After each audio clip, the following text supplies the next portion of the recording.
Hello everyone, I'm Valeria Dubravina, Head of International Department of the National Youth Council of Russia, and welcome to our weekly live stream. Thank you so much for watching us today. We have a very special guest with us who has been quite popular in the field of Russian youth politics already, and is also a prominent figure in European youth politics. His name is Javier Hurtadо Mira, and he is president of DEMYC, Democrat Youth Community of Europe. It is an international umbrella organization comprising youth wings of different political parties in Europe, and they have more than 45 youth organizations from 33 European countries. Today our conversation will focus on Russia-EU relations and the role of young people in this not easy relationship amid current political context.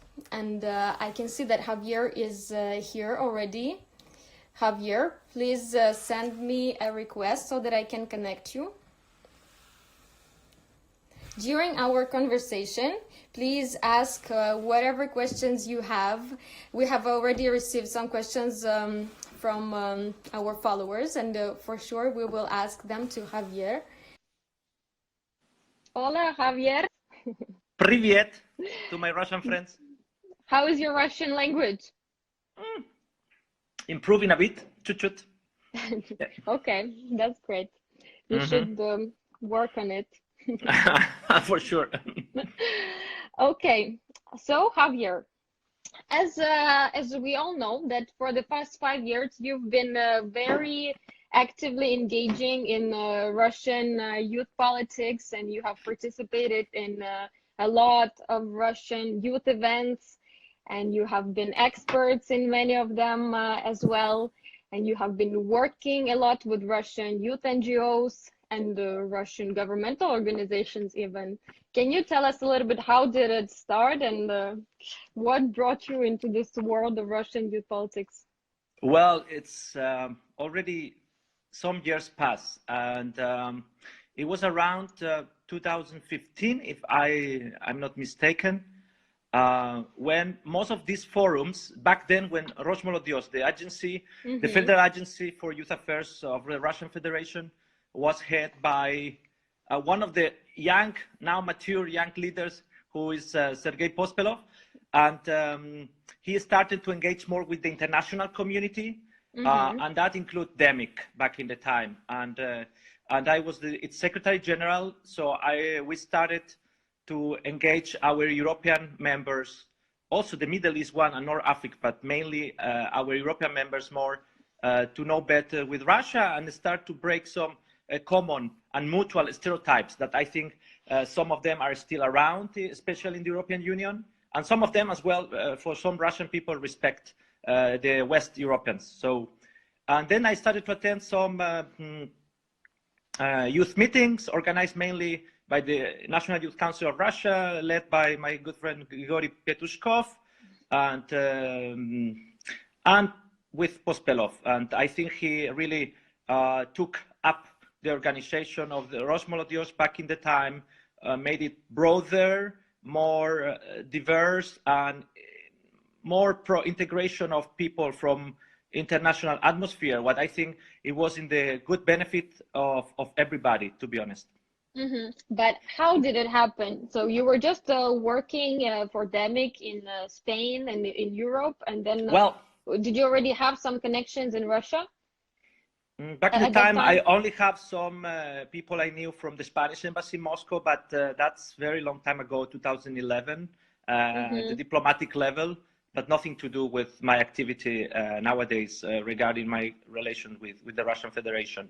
It was mainly because at political youth level, you know, my previous chairman of DEMYC, Antonio De Lucia from Italy, and myself as Secretary General, we decided together with our Serbian friends and some of the people who have historical links with Russia to reestablish relations with Russia politically. And when anybody else in Europe, despite the European Youth Forum, what is at public level or more state level, used to practice. And we took this step forward on our common relations, and we started to attend mutually events. We started also to invite young Russians to our DEMYC events, mainly in West Europe. And, you know, from some personal connections that brought to the current relation that I would say is pretty good. Mm-hmm. And you mentioned that you were even advisor at the Federal Agency for Youth Affairs. You were advisor on international relations. I find it quite interesting because you're a foreigner and somehow you were advising the head of Rosmolodёžь.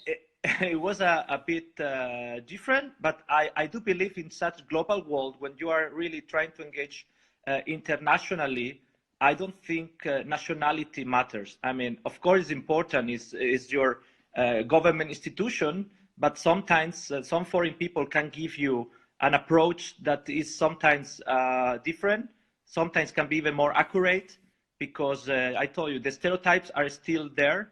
And a foreigner who has, in good faith, a good relation with some people can, you know, give another impact, or at least another view, what will make it easier, will make smooth way for others to reconnect with Russia and with Europe. And that was the case. The plan back then, I'm talking of 2015, 2016, back then, it was very important, the preparation of the World Festival of Youth and Students in Sochi. And that was one of the main tasks, but not the only one. Mm-hmm. Okay. Did you advise on any issues specifically besides the festival?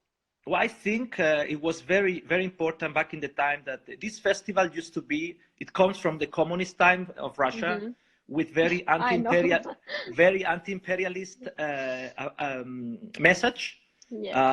Very focused on how United States of America is bad. And because back in the time was the Cold War, it was bipolar world. It was not like multipolar right now, or multilateralism was not very in trend.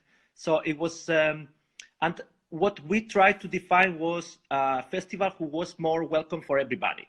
And since DEMYC is a conservative and Christian Democrat organization, what back in the time for sure was not pro-Soviet Union.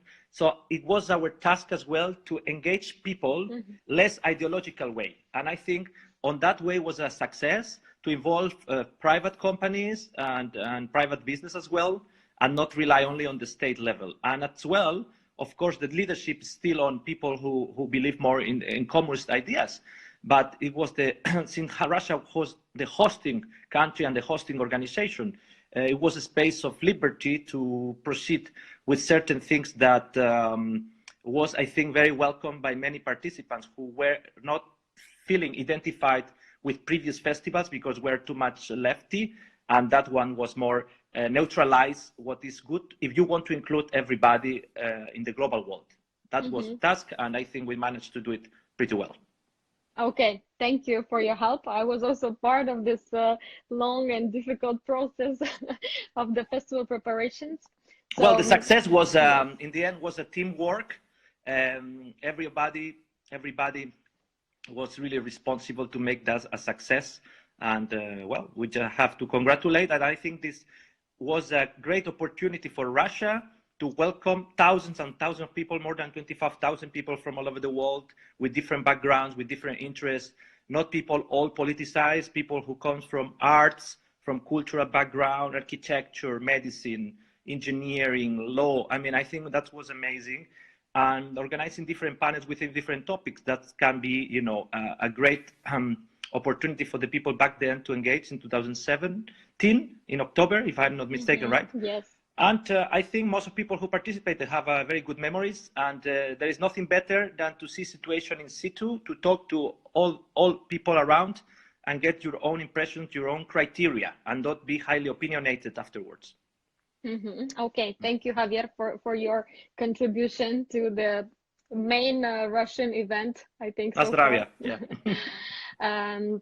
Could you tell me a bit more about the different youth events that you have taken part in while you you were engaged in this Russian youth politics? Because I know that you have participated in a lot of different events, and maybe True. you have some opinion already, like this event was not very effective, this one was the best, this one, or maybe you have some amazing Well, memories of one event in particular.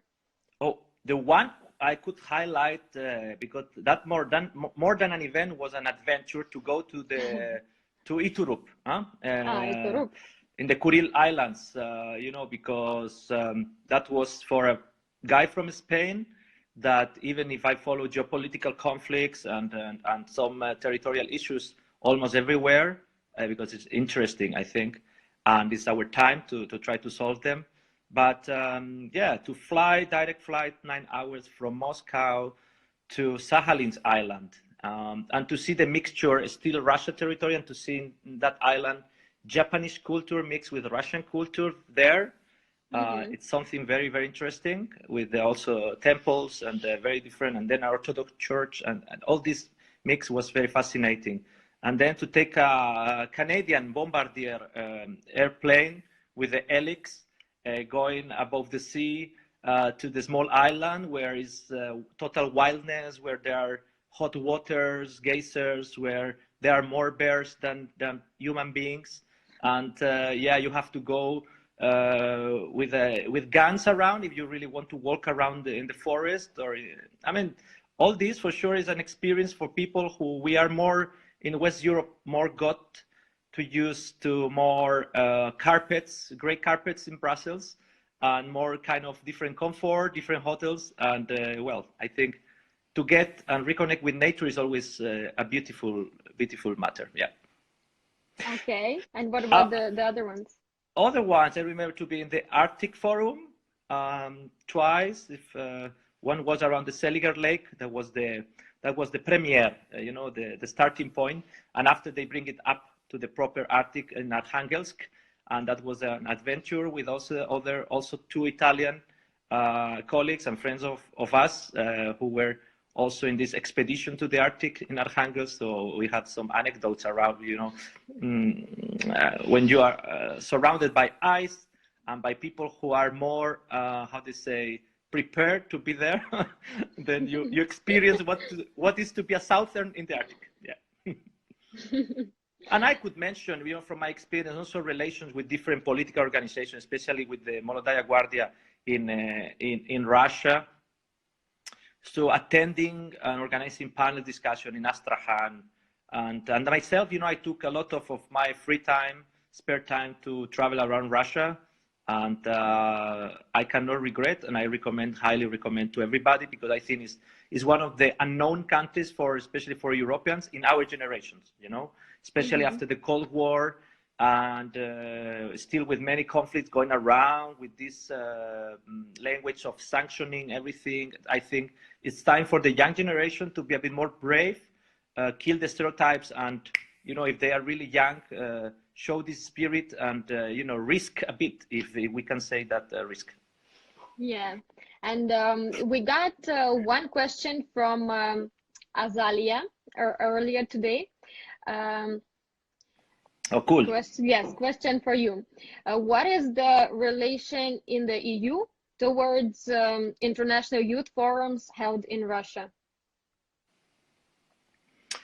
Okay, yeah, that's a good question. I think despite your invitations arrive almost everywhere in the European Union, let's say, through your cultural centers, what is very important role they play, and through the agency, I think there is still a lack of connection between Russia and European Union when it comes to really direct mail to certain organizations that for sure they will be present in such forums, And nowadays, the opinion is pretty divided, Former people who used to be in conflict or under the domain of the Soviet Union, for sure they still have, because there are a lot living generations still, who they still have a bad feeling about Russia. And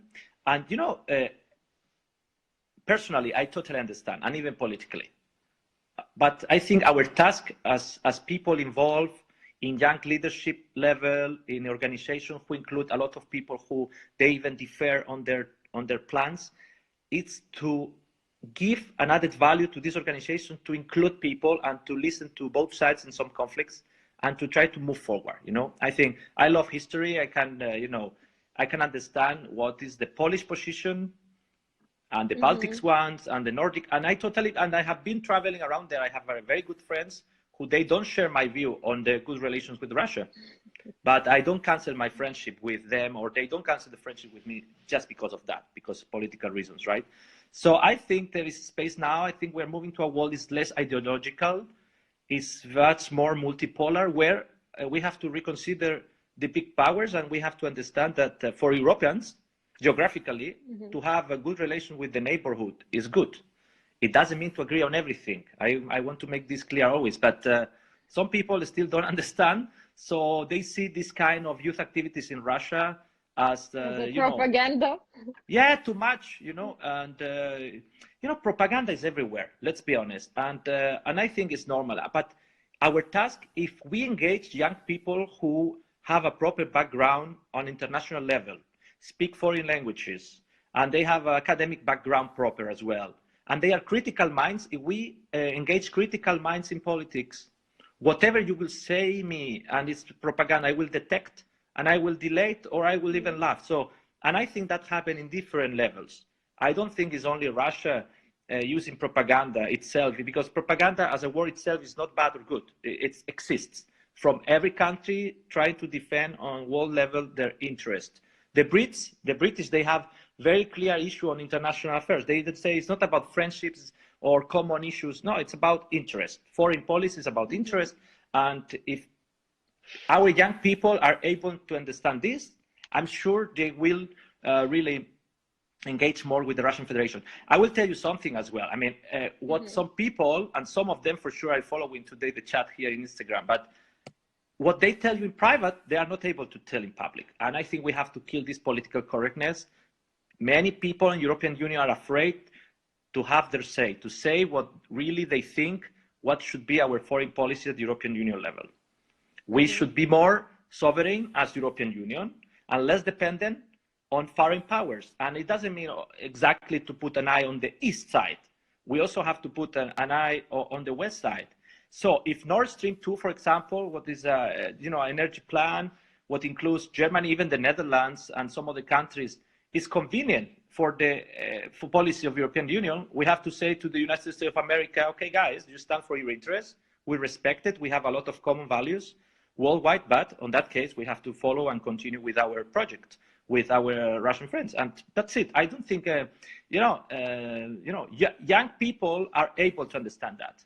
I don't like to treat young people or to address them as they are people who have no knowledge about life or world affairs, because it's just not true. Okay, thank you for your perspective. Thank you, Azalia. Right now, you mentioned that you have started lecturing at MGIMO University recently. Yes. And many people in Russia, so for a while already. Yeah, but it's from time to time. Okay. So, But MGIMO, Moscow State Institute of International Relations, it is known internationally as a very conservative school that trains future diplomats for the Ministry of Foreign Affairs. So how is your experience lecturing there, and what exactly are you lecturing?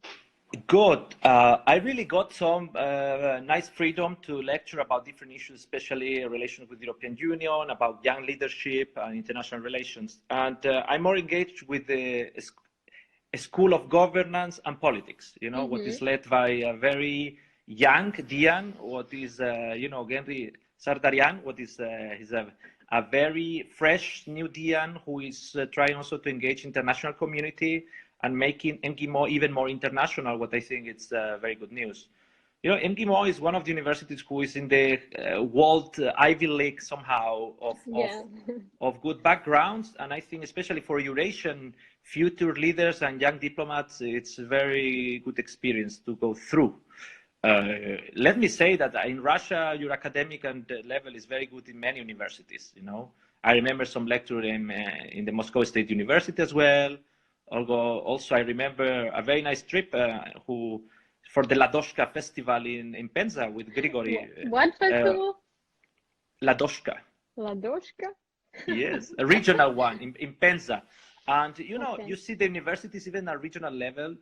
I think that's a tradition even comes from Soviet times, you know. It's not history, it's not white and black as some people would intend to do. And I think when it comes to study, I think the system or the method that Russian people acquired during their previous generations, it's something to admire. I always tell people that when you have a goal, Russians, you really normally go for it. And no, it's amazing because I think that the West decadence that some people mention, right, in a famous speech, it's part of that we forgot what our values are. And I'm not the most disciplined guy, believe me. And people who know me close, they know that. But I think there are some values who come from conservatism, from the very nice West civilization, what is not the EU only or US or America. It's also include Europe. I do believe Russia, despite being Russian and Eurasian, is part of European history. I'm also a monarchist, so I really consider when Russia has a monarchy was part of the European family, and you can see that relations even through the mixed blood you have in your own royal family. So, what was the question? But how was your lecturing experience in MGIMO? Did you have any challenges with given this conservative character of the university, and what exactly are you lecturing? No, because I think the nice issue there, it's some people invited to give lectures, they are not tell what to say. Of course, you agree on the topic because you know, the students are preparing certain matters and issues that they have to focus on, address on. No? But I really engage. I like to give lecture of like 45 minutes and then engage with questions. What is, I think, the most important part. Because I told you, in the last few years, there is this big gap between Europeans and Russians, and we have to reconnect. And I think academically, university is a very nice place where people who are very interested in world affairs, especially in MGIMO and in this School of Governance and Politics, they have very well-trained people, very young, a lot of young women who are, I mean, a message to the guys. If you don't wake up, women will take the world, well, they took already. So, guys, you know what I mean? No, really, I'm amazed about the high level, especially of your young girls who are very well prepared and they are ready to face the current challenges. And I think it's very important to highlight the issue on public affairs, leadership, and things like that. And from my experience in Georgetown, in Washington, D.C., I got some good learning about this, and I would like to pass the baton to others. Okay, thank you. Javier, I have a question for you. Oh la la. Prepare. Connection is not good. Connection is not Yes. good. No. Who does Crimea belong to? Oh, okay. I'm gonna be very politically not correct as usual. I mean, de facto, and you see, and you have to just to check there. And I have been there in previous times when the situation was not under the conflict that the people mentioned. De facto belongs to Russia. That's you know, an issue. Otherwise, we wouldn't have the Minsk table negotiating anything. You know, it's true that international level, you know, according to the resolutions, when it comes to sovereignty of the territory of the state, Ukraine on that it has its right to claim it, and it's what they are doing. And but I think you know, if you consider, and that's that's why I like politics a lot, because it includes a lot of different factors, not only the legal, international, the Schengen agreements, accords, or so on. I think you get back to history. It's true, when you visit in Crimea, the Voronov Palace, the Livadia Palace, where the Yalta Conference was. Have you been to Crimea? Yes, I've been in Crimea. And in the Ukrainian Crimea or Russian? And let's say under the leadership of Kiev and under the leadership of Moscow, right? Okay. And I think it's very interesting to put your feet on conflict areas, so-called, or in frozen conflict now. It was the case in Transnistria as well, or I wouldn't mind, why not to visit Tibet and places like that, really, because especially if you are young and you are in a political organization, a broader one, what includes many people. And I'm also very proud and good friend with my Ukrainian friends. And I organized and I took some Russians right after all the Crimea, what was 2016 or 2014? Crimea? Yeah, 14. Crimea, 14 in March, right? 16 March. So I organized right after in September a seminar with the Ukrainian more so-called nationalist forces and I brought Russian people as well, and sit them in the table with the Ukrainians in Kiev, with the deputy mayor of back in the time, Klitschko, it was Ghana, her name, and as well with the advisor on foreign issues, a diplomat of Timoshenko back then. After I organized as well a seminar in Lvov, you call it Lviv, right? Lvov. Leopolis, yeah, we Europeans say Leopolis, beautiful city in the west of Ukraine with this Polish mixture. Architecture is very European, very nice. And I also, some Russians came, some others didn't came, they were afraid. And I understand, but I think I feel this task like, let's build bridges where others put walls. Or, you know, I know it's very harmful for some people, sometimes some actions that people can do in foreign affairs, but wishful thinking and you know, say the love wins and things like that, that's really beautiful, but de facto reality is another, and we are here to try to solve the problems. And sometimes to solve some problems, the first you have to do is recognize the reality. So I love also Tartar people. I have friends that, I mean, you know, I like people individually, you know, and that I'm a very libertarian. So above borders or territorial issues, I do consider the real work to solve problems is civil society more than governments, and it's changing a lot. More youth change, more cultural change. The better you understand another language, the better you understand their culture, the more you will engage with them, and the more you will be able to make a deal to solve the problems. And you know, that's always my message. I had been also the same case. We have members in Armenia and Azerbaijan. And I'm looking forward this year to organize a trip to Turkey. And the same way I will keep good relations with the Americans, you know, because I think, and especially in the conservative family, when your priorities and your political program is based on values and principles, the territorial issues are secondary, because you focus more on the shared values. And that was, I remember back in the time in this young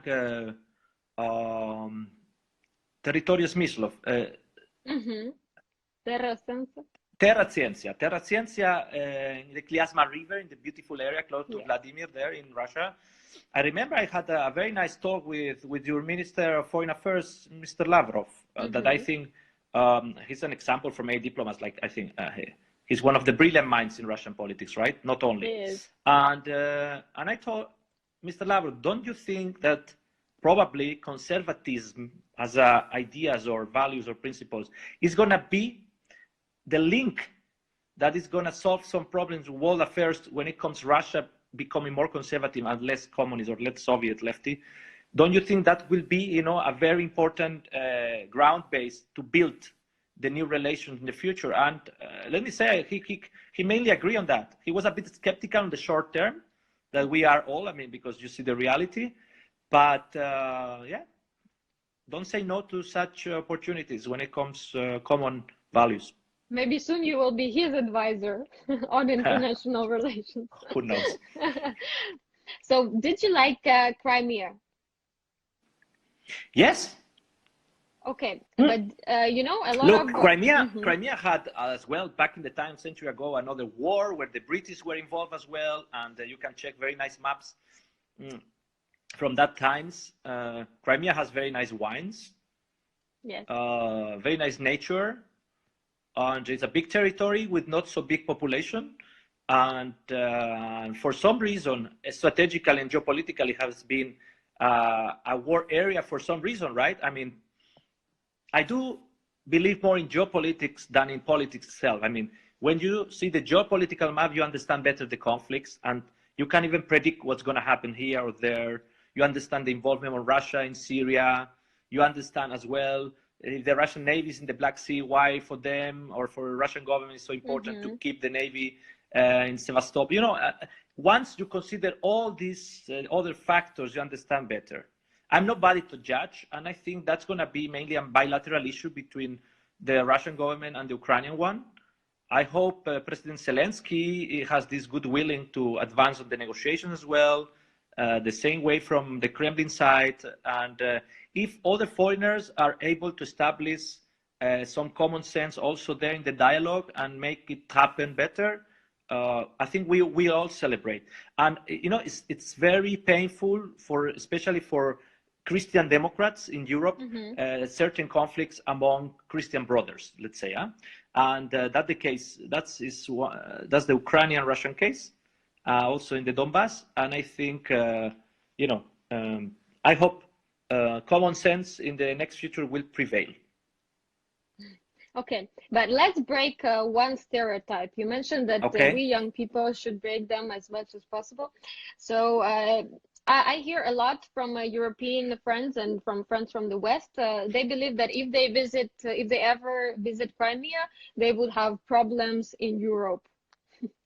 You have visited Crimea already, so can you share your experience? Well, of course you have problems, especially if you are politically involved. I mean, if you go there as a tourist, no. If you are a traveler, well-informed travel, and you enjoy, no. But if you are politically involved, of course, because according to Ukrainian law, anybody who visits or engages somehow with politics, because they have to prove that as well. You know, if and you're just going there on vacation, it's a nice, there's a nice beach, nice weather, and so on. True. Yeah, even nice people. Yes. But yeah, politically, yes, because it looks like you are supporting in the mind of those who don't share what Russia did there. For them, it's like the illegal annexation of Crimea. Then if you put yourself physically there, you justify that. And that's the problem, that the connection, the mental connection or political connection, say, because you visit this area, you agree totally what happened the last years or with all the policies that the government who is ruling this territory now did. I think that's the biggest mistake they can do. Because otherwise, you know, and I like this President Trump a lot. I respect him with his try to make some peace in North Korea. And I think, you know, we've been there, right? So it's very we will get to this question Really? later. Wow, yes. Amazing. So more problems for me in Brussels. Great. So look, and Strasbourg, don't forget. So yeah, when Trump say, basically when he was criticized to shake hands with Kim Jong-un and go to North Korea and cross the line, the parallel where nobody did from the 50s, America, okay. He say, everybody can make war.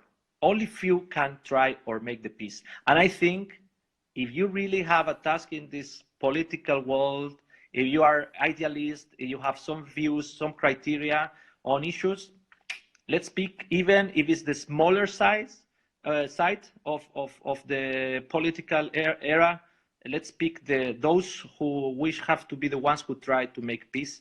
And for that, you have to meet the people sometimes you don't like. So did you personally have any problems after Crimea?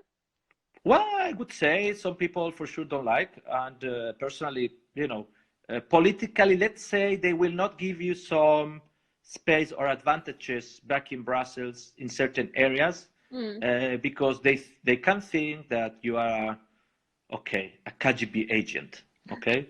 That's pretty spread sometimes, or yeah, and but that's very sad because you see how low-level politics can go on personal level, and then you can see, okay, I took it. For me, it's fun, to be honest, you know? When I will write my memories, I have a lot of anecdotes to go there, and I will even mention people that they will be even surprised to see their names in a nice book. But, you know, and I think it's, yeah, that's a direct message for some of them. But, you know, I think it's very important to understand that any step you take, any risk you take in politics has a price. But I'm able to pay this price. I have been proud to be a very independent guy, even in my political party. When I disagree with the leadership, I say, I always been a critical mind. When I criticize, I do it in a positive way, in a constructive way. I think because everybody can destroy, but you have to be constructive. You have to, when you criticize something, you have to show your alternative and why you disagree, based on ideas, never based on, it was maybe Eleanor Roosevelt or something who say about, so the lowest people discussions when you discuss about other people itself. The brilliant people discuss ideas, okay? So I think when you have this principle very like a tattoo here in your mind, you are able to meet anybody and move forward and even find a kind of engagement, because with somebody is because cultural background, with some others because your common language, because your family roots. You know, when people say, because you're Russian or pro-Russian or things like that, you know, first of all, I'm pro-Spanish because it's my nation and I'm very proud of it. And I'm also Catalan by origin and politically engaged in Catalonia, my region, pro-Spain, what made me be involved in politics, because I saw the situation, I disagree, I didn't like, and I say, I want to be involved politically for these people, for this idea, to promote that and to, for sure, fight against these others. And regarding Russia, my great-grandfather, one of them, he was during the civil war in Spain, he was put in jail during 3 years just because he was a Catholic, a Christian. So the communist, who was back then supported by Stalin, they were Marxist-Leninists, and you know, the story about communists I hear in my family, they are not very nice.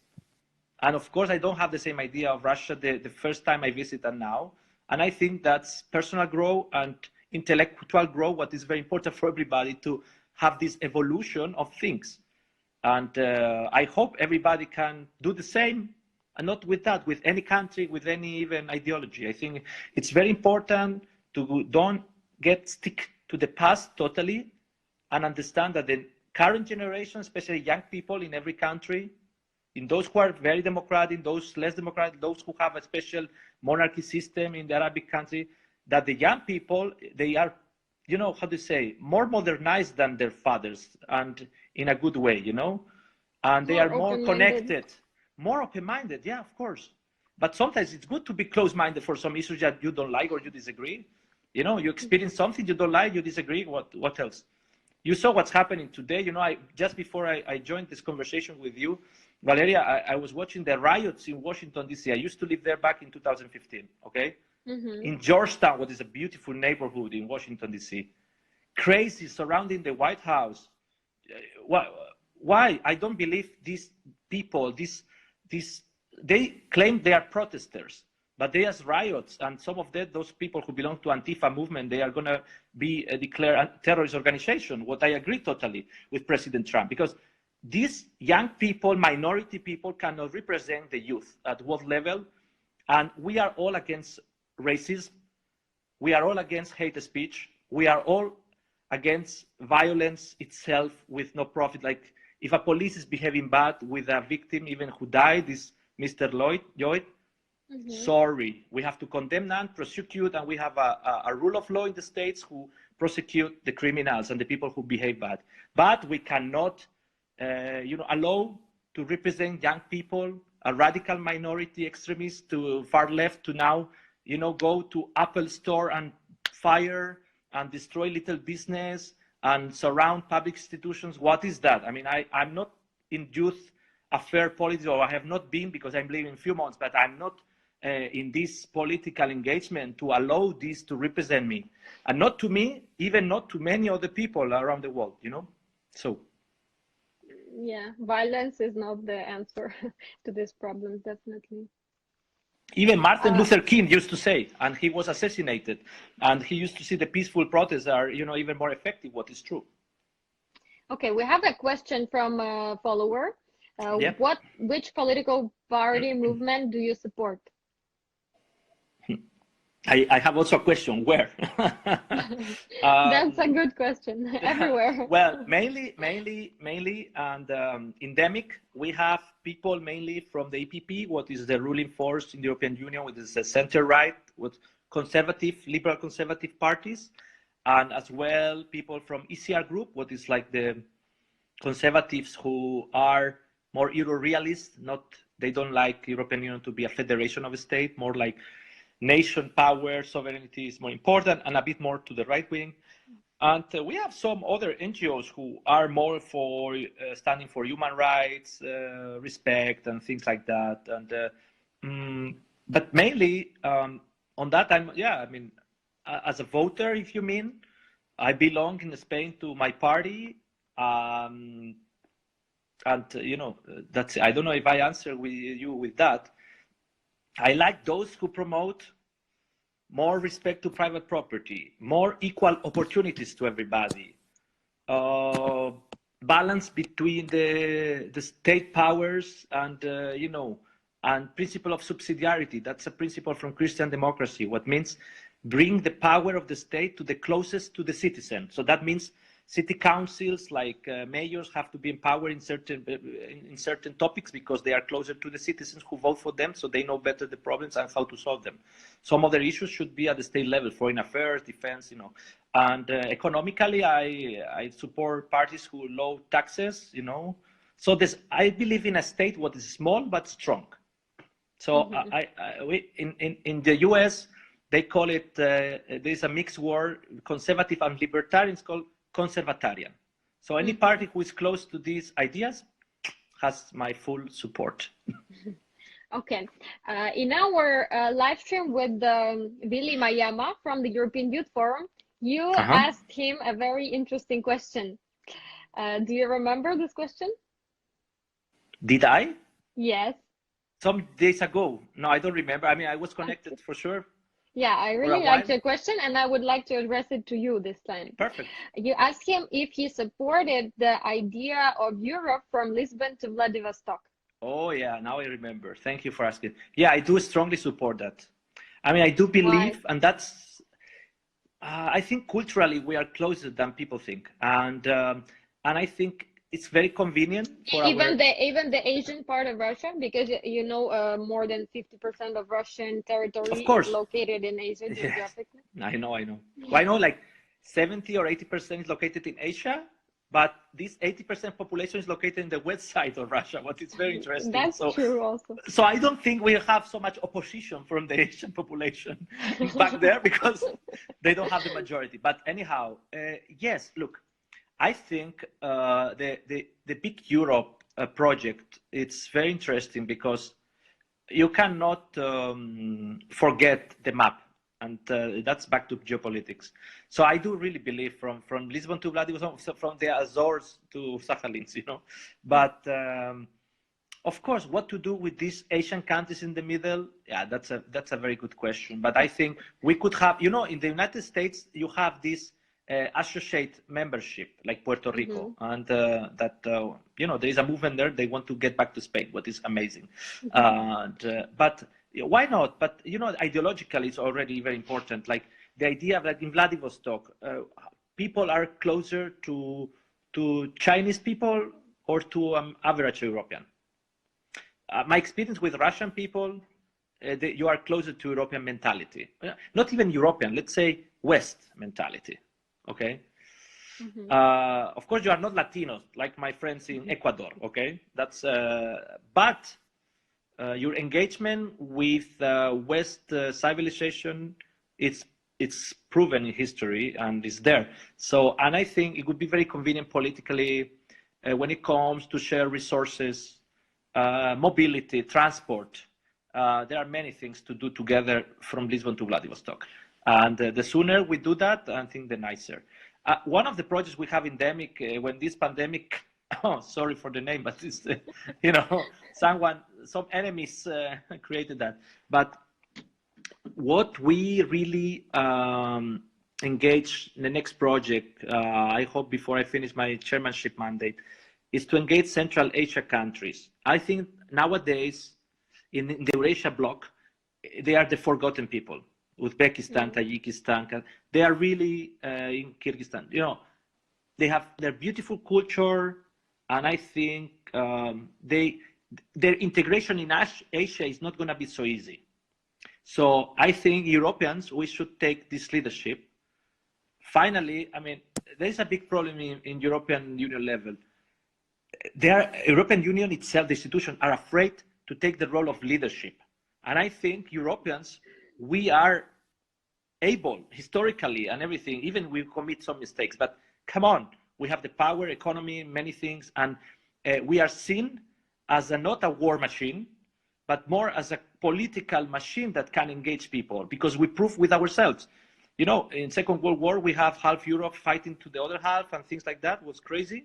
And nowadays we have a peaceful atmosphere inside with our inner conflicts. Of course, the dialogue between North and South sometimes goes nowhere, and you say, come on, guys, you know, it's complicated, but at least we are as a political family, economic family, mobility family. I mean, all these things together makes European Union idea nice. And if that can be extended even another name and make a mix between, and that was the, look, President Putin and Juncker, when he was the head of the European Commission, they agreed. And they even met in the SPF, in the St. Petersburg Economic Forum.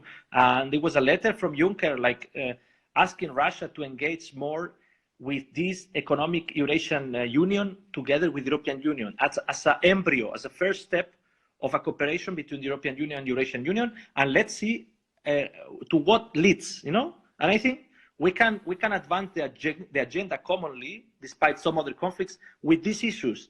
Economic change is beneficial for everybody. I think that's so logic that people should be understanding that easily. Okay, thank you for sharing your view on this. And another question that I would like to refer to the interview with Willy, when I asked him if Russian I asked him about the role of Russian and European youth in improving the relations between Russia and the EU. And according to Willy's point of view, there is not much that we young people can do about it, unfortunately. Mm-hmm. What is your opinion on this subject? Well, my opinion is it's not contrary to Willy. I mean, he came to our event of DEMYC in Lviv. I remember him representing the European Youth Forum from Finland, right? Yeah. And you know, also Nordics have very special relation with Russia. What is not the same like the Baltics, but I would say we still can do a lot. I mean, of course, people take seriously themselves too many in politics, even young people who think they are already prime ministers and things like that. It's very funny when you attend events, you realize what kind of people I'm talking about. But our task, our work is to believe in that, and also to put these little seeds in the ground that will flourish one day. I mean, of course, on that, I'm a fatalist in a good way, like a realistic guy, and I see pragmatic, and I say, of course, things we are doing now, it won't happen, the nice part, so soon, but it will happen after. I mean, in DEMYC, for example, networking is one of our main issues. And individually, when our people grow, they got adult and they are promoted in private business or institutions or leading countries or members of parliaments and things like that, we benefit from their feedback, but they also, because they know a lot of people internationally with them, with the ones they can sit in a table to negotiate issues for the common good, and they know previously from the last 20 years. So I think that's an added value in a positive way. So of course, we don't have the power to be the ministry of X matter, education or foreign affairs, okay. But if you train the people now who are becoming the leaders of tomorrow, come on. Of course, there is how many people, and especially look in the Ibero-American region, is very clear. The role of the think tanks and the young organizations. I had a panel on that a few days ago with people from Peru, Honduras, and Ecuador, and you know, many of them nowadays who are mayors of little cities or members of parliament, some of them in their region, they are having a big impact.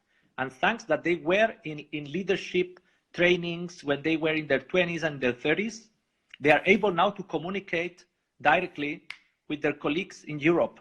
And I think that's amazing. And they don't communicate just to have a nice beer. I mean, they communicate to solve problems. And even if the percentage of solving problems is still too small, it's better than zero. Okay. So I believe what we do, it's otherwise we would give up. And my message to young people is not give up at all. Yes, I highly agree with what you just said. I think networking is one of the main things in International Youth Cooperation, and it's very important to build up these networks. Valeria, do you think that we have viewers from Pyongyang today? Yes, coming back to that one. People think it's this prepared, but it's not. Thank you for the reminder. We don't have much time left, but this is an important topic, I believe. Really?